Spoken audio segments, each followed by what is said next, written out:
주시는 하나님의 말씀입니다. 신약 성경 갈라디아서 2장 20절 말씀입니다.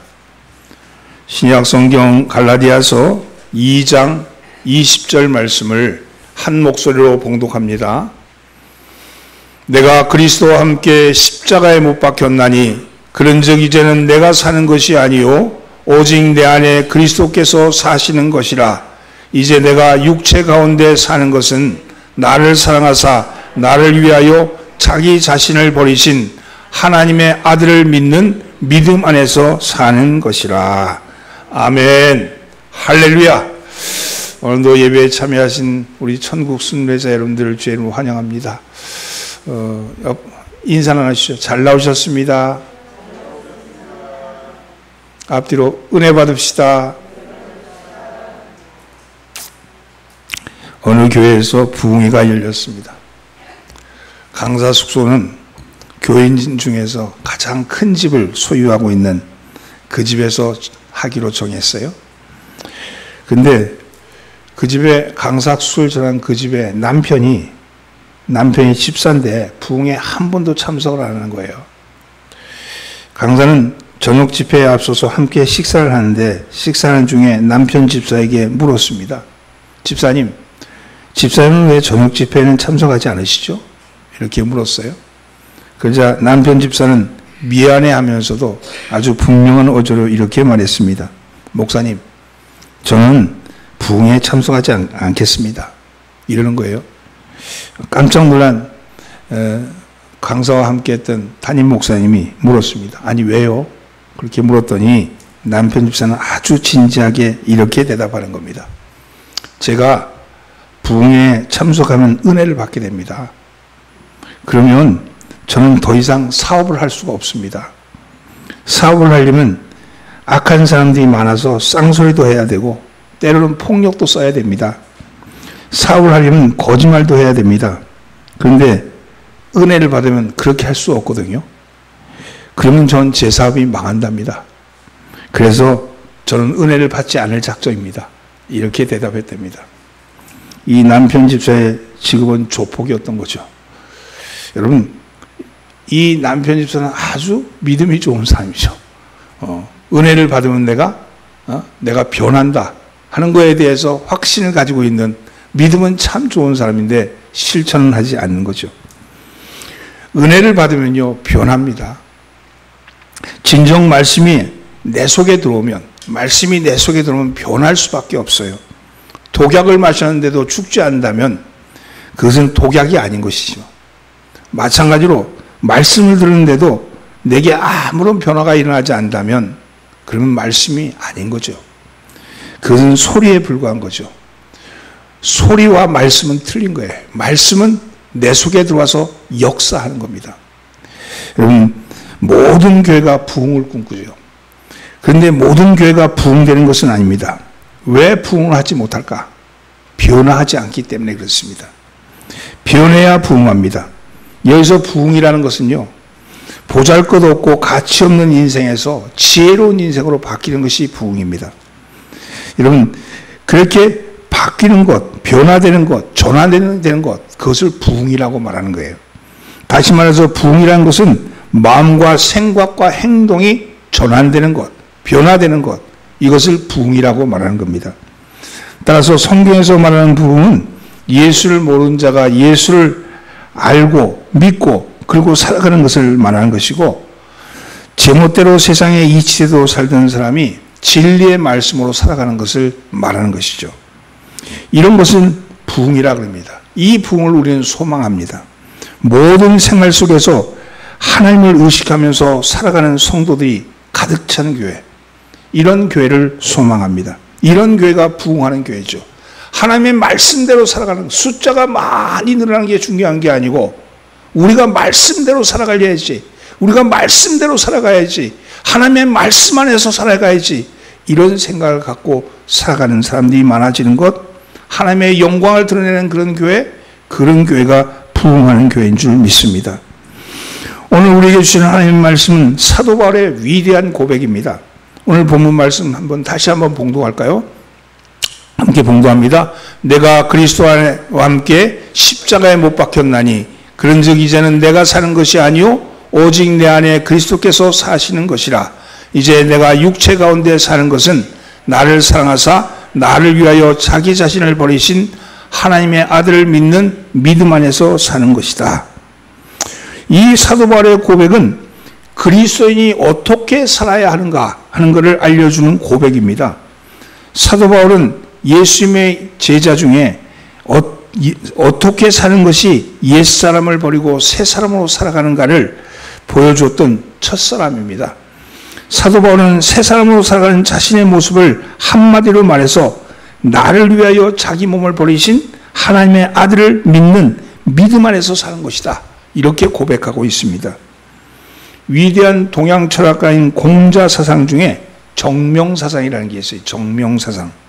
공자가 위나라에 초대를 받았을 때 제자가 공자에게 위나라에 가서 정치를 함에 무엇을 우선할 것인가라고 물을 때 뭐라고 대답하시겠습니까? 이렇게 대답했어요. 그러자 공명이 서슴없이 이렇게 얘기합니다. 반드시 이름을 바르게 하겠다. 바를 정자, 이름 명자, 정명사상을 말한다고 얘기했습니다. 당시에는요, 예의와 질서가 무너지고 군신상하간에 명분과 도덕이 사라져가는 힘의 논리로 살아가던 춘추전국 시대였습니다. 이러한 혼란을 바로잡는, 질서를 바로잡는 방법을 공자는 정명사상으로 그렇게 보았던 것입니다.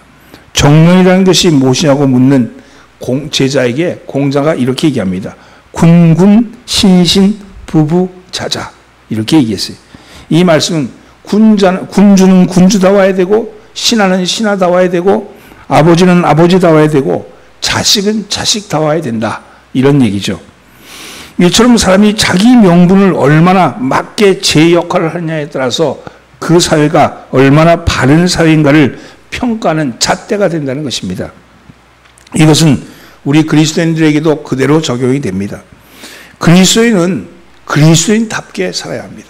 그리스도인은 그리스도인답게, 군주가 군주답게, 그리고 아버지가 아버지답게, 신하가 신하답게, 자식이 자식답게 살듯이 우리 그리스도인은 그리스도인답게 살아야 합니다. 그리스도인답게 사는 것, 그러면 그리스도인답게 사는 게 어떻게 사는 게 그리스도인답게 사는 건가? 교회는 교회다워야 되고, 그리스도인은 그리스도인다워야 되죠. 성도는 성도다워야죠. 어떻게 하는 것이 참 그리스도인답게 사는 것인가 하는 말씀을 가지고 함께 오늘 은혜를 나눠보고자 합니다. 첫째는요, 자기가 죽어야 합니다. 따라서 내가 죽어야 한다. 그렇습니다. 내가 죽어야 합니다. 자기가 죽어야 합니다. 본문 20장 20절 말씀을 보십시오. 내가 그리스도와 함께 십자가에 못 박혔나니 그런즉 이제는 내가 산 것이 아니요. 이제 내가 그리스도와 함께 십자가에 못 박혔으니 이제 내가 사는 것이 아니다. 이렇게 고백합니다. 내가 십자가에 못 박혔다고, 내가 그리스도와 함께 십자가에 못 박혔다고, 그래서 이제는 내가 죽었지, 나는 내가 사는 것이 아니다. 이렇게 자기를 죽이는 겁니다. 내가 사는 것이 아니라면 죽었다는 것 아니겠습니까? 죽어야 생명이 있습니다. 죽어야 생명이 있어요. 여러분, 암이라는 것은요, 죽어야 하는 세포가 죽지 않고 발버둥 치면서 계속 살아서 문제가 되는 것이죠. 이 죽어야 하는데 죽지 않은 세포 때문에 자신의 몸을 구성하고 있는 몸을 마침내 그 생명까지 죽게 만드는 것이죠. 그리스도인의 상징은 십자가입니다. 십자가는 죽음을 상징합니다. 무엇에 대한 죽음입니까? 죄의 죽음입니다. 거짓의 죽음입니다. 위선의 죽음입니다. 실패의 죽음입니다. 절망의 죽음입니다. 내가 무엇을 하려고 드는 것의 죽음입니다. 십자가 앞에 서면 나는 아무것도 아니라는, 나는 아무것도 할 수 없다는 고백이 나와야 된다는 거예요. 그리스도인이 된다는 것은 십자가에서 죽겠다는 결심을 하는 겁니다. 따라서 그리스도는 모두 십자가에서 죽은 사람들입니다. 그리스도와 함께 죄에 대하여, 저주에 대하여 십자가에서 못 박힌 사람이 바로 우리들이라는 겁니다. 내가 죽었다는 것은요, 염려가 사라진다는 거예요. 내가 죽었다는 것은요, 탐욕이 사라진다는 겁니다. 내가 살아있으니까, 내가 뭘 하려니까, 내 힘으로 뭔가를 이루려고 드니까 염려가 있는 것이죠. 죽은 사람이 탐욕이 있습니까? 죽은 사람이 감정이 있습니까? 죽은 사람이 더 잘해보려고 나대기를 합니까? 여러분, 죽은 사람은 세상에 대해서 아무것도 주장할 수 없습니다. 성경의 진리는요, 죽음을 통과해야지 참 사는 길이 열린다고 말씀합니다. 그래서 죽음 안에 생명이 있다, 이렇게 말하는 겁니다. 요한복음 12장 24절 말씀에 내가 진실로 진실로 너에게 이르노니 한 알의 밀알이 땅에 떨어져 죽지 아니하면 한 알 그대로 있고 죽으면 많은 열매를 맺느니라, 이렇게 말씀합니다. 예수님께서 그렇게 말씀하셨죠. 밀알이 죽지 않고 그대로 살아있으면 실상 죽은 것이고 땅에 떨어져서 죽은 것이라면 사실은 사는 길이라고 말씀하는 겁니다. 죽어야 참으로 사는 길이 열리는데 사람들은 그것을 모르는 겁니다. 예수님은 마태복음 10장 39절에서 자기 목숨을 얻는 자는 잃을 것이요 자기 목숨을 얻는 자는 잃을 것이요 나를 위하여 자기 목숨을 잃는 자는 얻으리라, 이렇게 말씀하셨습니다. 주를 위해 죽는 것이 참으로 죽는 것이고 죽지 않고 살려고 하면 사실은 죽는 것이라는 것이죠. 마가복음 8장 34절로 35절 무리가 제자들을 불러 이르시되 아무든지 나를 따라오든 자기를 부인하고 자기 십자가를 지고 나를 쫓을 것이니라. 누구든지 제 목숨을 구원하고자 하면 잃을 것이요 누구든지 나와 복음을 위하여 제 목숨을 잃으면 구원하리라, 이렇게 말씀하셨습니다. 참으로 영생의 길, 생명의 길을 가는 사람은 목숨과 자기를 죽여야 한다고 말합니다. 참으로 유익한, 참으로 쟁취하는 길은 예수님과 함께 복음으로 사는 길입니다. 그렇다고 자살하는 얘기는 아니죠. 여러분, 5만 번 기도의 응답을 받았다고 하는 조지 밀러에게 어떤 사람이 와서 그의 승리의 생활의 비결이 뭐냐고 물었답니다. 밀러가 대답하기를 이렇게 말했습니다. 나는 어느 날 죽었습니다. 밀러에 대해서 죽고 세상과 친구에 대해서 죽었습니다. 내가 죽고 나니까 하나님께서 일하셨습니다. 하나님이 일하셨습니다. 그렇게 대답했답니다. 육에 속한 자기가 죽고 내 속에 살아계신 예수는 살았더니 능력이 나타나고 참된 승리와 축복의 생활을 할 수 있게 되었다는 겁니다. 이스라엘 백성들이 적과 꿀이 흐르는 약속의 땅에 들어가기 위해 마지막 관문인 요단강을 건너야 했습니다. 요단강은 홍수로 철철 물이 넘쳐 흘렀습니다. 모세가 요단강을 건널 때 하나님의 능력으로 홍해를 모세가 건널 때는 하나님의 능력으로 홍해가 갈라져서 마른 땅이 되어서 그렇게 해서 홍해를 건넜는데 이 요단강은 물이 철철 넘쳐 흐르는데 도무지 갈라질 미동도 하지 않고 있는 겁니다. 오히려 더 성난 물결이 보란듯이 휘젓고 흘러갑니다. 이때 법궤를 맨 제사장들이 그 물이 철철 넘쳐 흐르는 요단강에 발을 들여놓습니다. 법궤를 든 제사장들이 발을 들여놓자 곧이어 요단강이 갈라지기 시작합니다. 여러분, 요단강은요 죽음을 상징하는 겁니다. 요단강을 건너기 위해서는 이 죽음의 강에 발을 들여 넣어야 합니다. 그래야지 그 요단강이 멈춰선다는 거예요. 여러분, 영적인 지도자가 죽을 때 많은 사람이 살아나고 교회가 부흥하는 것을 볼 수 있죠. 영적인 지도자가 교만하면요 그 교회가 숫자로 늘어나는지 모르지만 그 지도자로 인해서 교회가 흩어지고 교인들이 흩어지고 교회가 무너지고 마는 경우도 많이 보았습니다. 고린도후서 4장 10절로 10절 말씀에 이렇게 말합니다. 우리가 항상 예수 죽인 것을 몸에 짊어지면 예수의 생명도 우리 몸에 나타나게 하려 함이라. 우리 산자가 항상 예수를 위하여 죽음에 넘기움은 예수의 생명이 또한 우리 죽을 육체에 나타나게 하려 함이니라. 그런즉 사망은 우리 안에서 역사하고 생명은 너희 안에서 하느니라. 이렇게 말씀하죠. 여러분, 그렇습니다. 우리가 많이 죽으면 많은 사람이 생명을 얻게 된다고 말합니다. 그러므로 날마다 내가 죽고 내 안에 예수님이 살아나셔야 합니다. 사랑하는 성도는 사도 바울이 내가 그리스도와 함께 십자가에 못 박혔나니 그런즉 이제는 내가 산 것이 아니요 오직 내 안에 그리스도께서 사신 것이다. 이렇게 하신 말씀을 기억하십시오. 어떻게 하는 것이 내가 죽는 것인지 생각해 보십시오. 어떻게 하는 것이 옛사람이 죽는 것인지를 고민해 보십시오. 그리고 오늘 내가 살아있다면 그 살아있는 것이 과연 산 것인가를 살펴보고 내가 죽으면 산다는 생각을 가지고 십자가 앞에 자기를 죽이는 여러분 되기를 예수님으로 축원합니다. 여러분, 내가 죽어야지. 아멘. 두 번째는요, 내 안에 주인이 바뀌어야 합니다. 내 안에 주인이 바뀌어야 합니다. 따라서 주인을 바꾸겠습니다. 갈라디아서 2장 20절을 계속해서 봅니다. 그런즉 이제는 내가 산 것이 아니요 오직 내 안에 그리스도께서 사신 것이라. 그런즉 이제는 내가 산 것이 아니요 오직 내 안에 그리스도께서 사신 것이라. 여러분, 내가 십자가에 죽었습니다. 그런데도 아직 숨을 쉬고 있고 움직이고 있다면, 우리가 살아있다면 그것은 내가 산 것이 아니라는 거예요. 내 안에 그리스도께서 사신 것이라는 겁니다. 우리 그리스도인은요, 모두 덤으로 사는 인생입니다. 우리는 십자가에서 죽었습니다. 세상에 대해서 죽었고, 욕심에 대해서 죽었고, 자기 자랑에 대해서 모두 십자가에서 죽었습니다. 지금 내가 살아있다면 그것은 내가 산 것이 아니고 내 안에 사시는 그리스도께서 사시는 것이라고 고백합니다. 어떤 문제가 생겼을 때, 어떤 다툼이 생겼을 때, 또 내 이해관계와 걸린 문제가 생겼을 때 그리스도인이라면 꼭 이 질문을 해야 합니다. 예수 그리스도도 그렇게 생각하실까?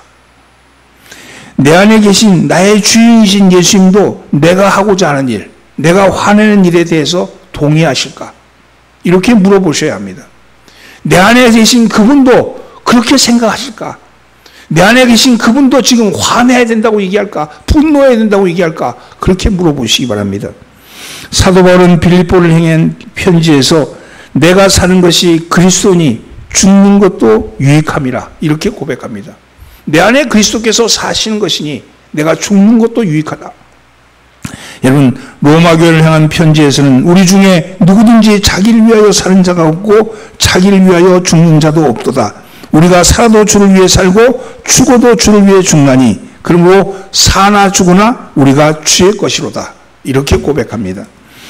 철저하게 나의 주인은 내가 아니고 주님이신 걸. 주님이란 말이 무슨 뜻이에요? 큐리오스라는 말은 주인님이란 뜻이에요. 나의 주인님, 나의 주인님. 오늘 여러분의 주인이 우리 예수 그리스도인 것을 믿으시기 바랍니다. 그렇습니다. 그리스도가 내 안에 살아서 나의 주인이 될 때 사는 목적이 달라집니다.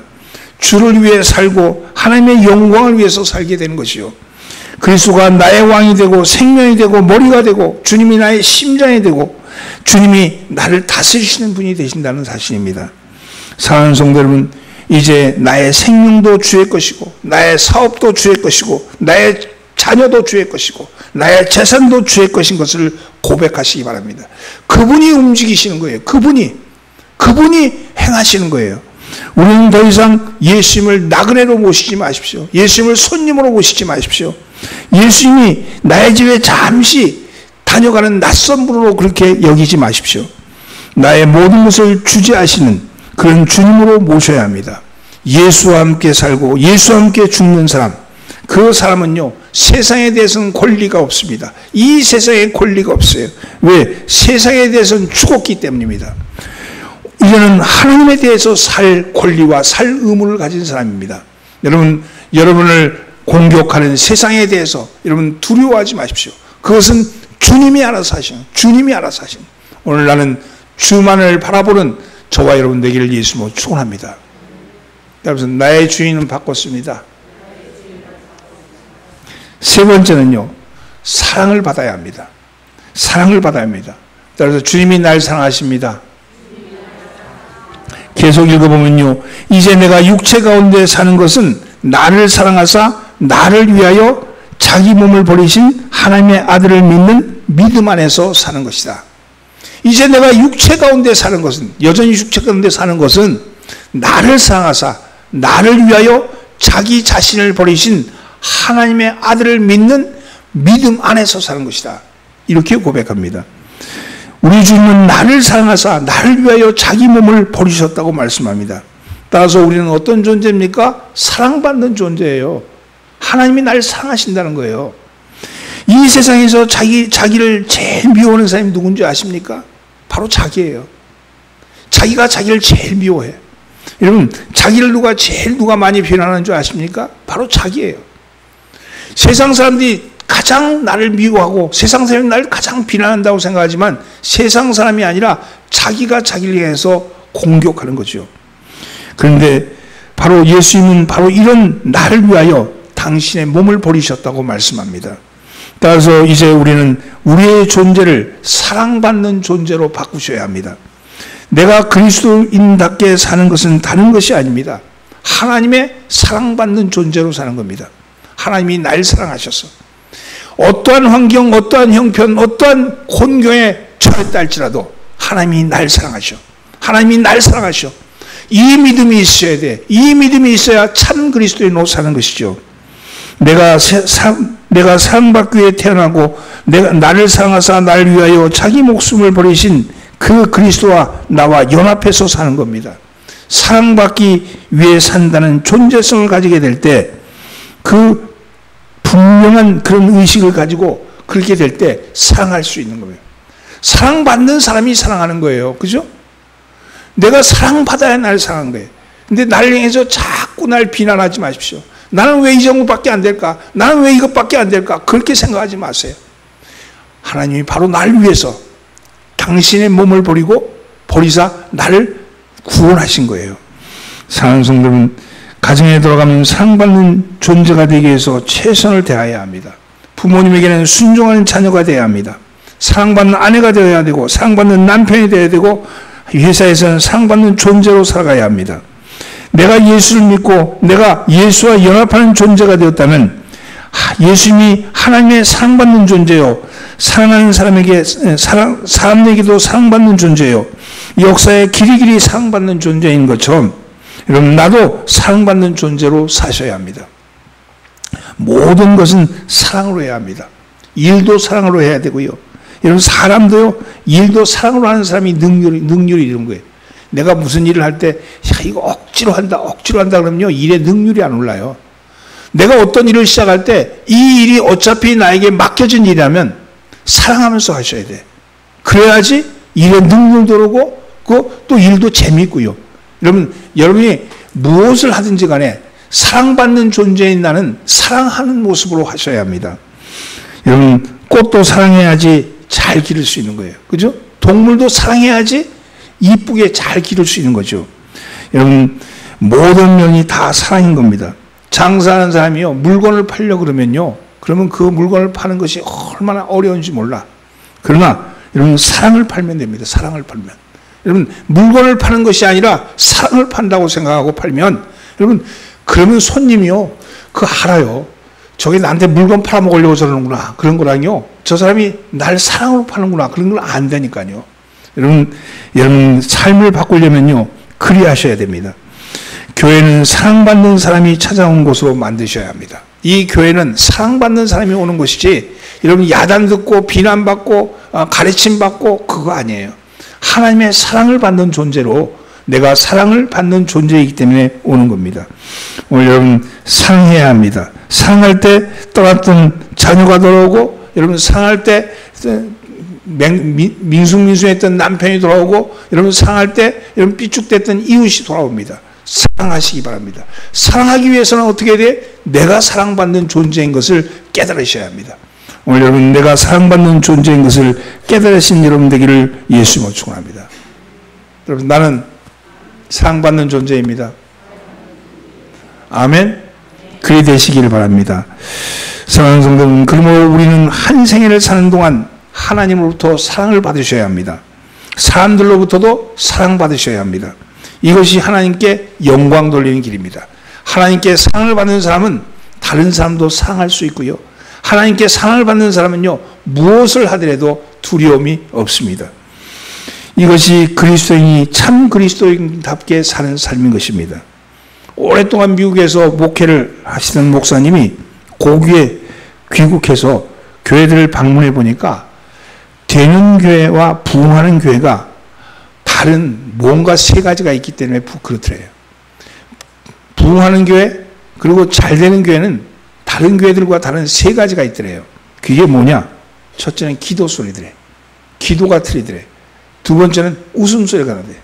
그 교회 가면 웃음소리가 나대. 세 번째는요, 밥맛이 좋더래. 밥맛이 좋더래. 여러분, 밥도 억지로 하는 밥은 맛이 없어. 사랑으로 하는 밥이 맛있는 밥이죠. 더불어 그런 교회에 대한 내린 결론이 이런 결론이랍니다. 내가 거기 가서 산다면 나 같아도 저 교회 가서 생활하겠다 하는 생각이 들더래요. 여러분, 그런 교회가 부흥하는 교회죠. 여러분, 성도들의 신앙에서 홍해를 가르고 병자가 일어나고 기적의 역사를 체험하고 간증하는 것도 필요합니다만, 그러나 교회가 교회다운 교회, 여러분 교회 가면 교회다운 교회, 성도들이 성도다운 성도, 그리스도인이 그리스도인 같은 그리스도인이 많은 교회가, 그런 교회가 부흥하는 교회 아니겠습니까? 오늘 여러분, 우리 교회는 그런 교회가 되기를 예수님으로 축원합니다. 말씀을 정리합니다. 우리는 참 그리스도인답게 살기를 원합니다. 참 그리스도인답게 살기 위해서는 어떻게 해야 합니까? 십자가 위에 나를 죽여야 합니다. 두 번째는 내 안의 주인이 예수님이셔야 합니다. 세 번째는요, 하나님의 사랑을 받으셔야 합니다. 오늘 여러분, 이러한 참 그리스도인이 되시는 여러분 되기를 예수님으로 축원합니다. 기도합니다. 살아계신 하나님, 말씀으로 우리 가운데 오셔서 우리의 주인이 되어주신 것을 찬양합니다. 나는 죽고 예수가 사는 그러한 우리가 되기를 원합니다. 주님, 우리 안에 부흥이 일어나게 하여 주옵소서. 오직 나만을 바라봤던 삶이 주님을 바라보는 삶으로 변화되게 하여 주시고, 늘 절망하고 늘 탓하고 늘 원망했던 삶이 칭찬하고 격려하고 힘을 주는 삶으로 변화되게 하여 주옵소서. 세상을 향해서도 원망하지 않게 하시고, 세상에 대해서 두려워하지 않게 하시고, 부족함으로 인해서, 너무 부족함으로 인해서 안타까워하지 않게 하시고, 오직 하나님으로 인하여 기뻐하며 하나님으로 인해서 넉넉하며 하나님으로 인해서 베푸는 삶을 살아가게 하여 주옵소서. 그러기 위해서는 내가 십자가에서 죽기를 원합니다. 내 안에 주인 되시는 주님이 드러나기를 원합니다. 내가 하나님의 사랑을 받는 존재가 되기를 원합니다. 그러한 존재가 되게 하여 주옵소서. 우리를 구원하신 예수님의 이름으로 기도드리옵나이다. 아멘.